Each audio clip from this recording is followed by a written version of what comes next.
आपण बुलढाण्यापासून सुरुवात केली, आज चिखलीमध्ये आपण कार्यक्रम घेतला आणि मी तुम्हाला खात्रीने या ठिकाणी सांगते, एक लोकप्रतिनिधी म्हणून आणि त्यातल्या एक महिला लोकप्रतिनिधी म्हणून ज्या ज्या काही अपेक्षा आपल्या सद्भावना ट्रस्टच्या, आम्ही चिखलीकर ट्रस्टच्या माझ्याकडनं आहेत, त्या सगळ्या येणाऱ्या काळामध्ये मी नक्कीच त्या ठिकाणी पूर्ण करेन. आदरणीय मुख्यमंत्री महोदय असतील, उपमुख्यमंत्री महोदय असेल, यांच्यासोबत एक बैठक करून परिपत्रक विभागाच्या संदर्भात आलेलं आहे, परंतु त्याचं कायद्यामध्ये रूपांतर होणं गरजेचं आहे. तर नक्कीच त्यासाठी सुद्धा जर अधिवेशन झाले, आता निवडणुकीचं वर्ष आहे, किती अधिवेशन होतात कसे होतात कल्पना नाही. बजेटचं अधिवेशन होईल, पण मला वाटतं ते 2-3 दिवसाचं अधिवेशन जाईल.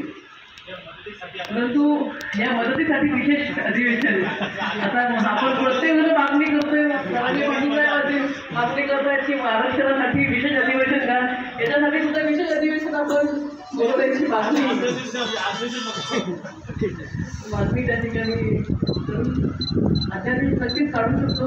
त्यासाठी मला वाटते आपली बैठक त्याच्या आधी होणं गरजेची आहे.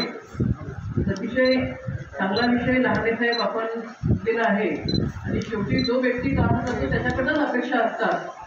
जेवढ्या ज्वलंत विषय किंवा जेवढ्या हिरिरीने सहभाग घेऊन आपण विधवांच्या महिलांसाठी पुढाकार घेतला, मला असं वाटतं त्याच पद्धतीने आज आपण मंचावरती सगळेच पाहिलं तर सगळ्या पक्षाचे या ठिकाणी बसलेलो आहोत.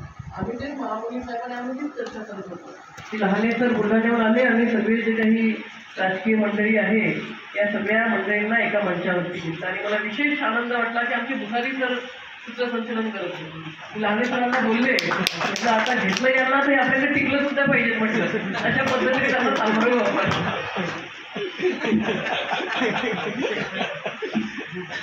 असो, पण एक विषय व्यसनाधीन होतो आणि व्यसनाधीन होऊन त्याचे आई वडील असतील, त्याची बायको असेल, त्याचा परिवार असेल, या कुठल्याही कशाचीही पर्वा न करता तो एवढा व्यसनाधीन होतो की त्या ठिकाणी त्याचा मृत्यू होतो. अशा बऱ्याचशा घटना आम्ही समाजामध्ये रोज पाहतो आणि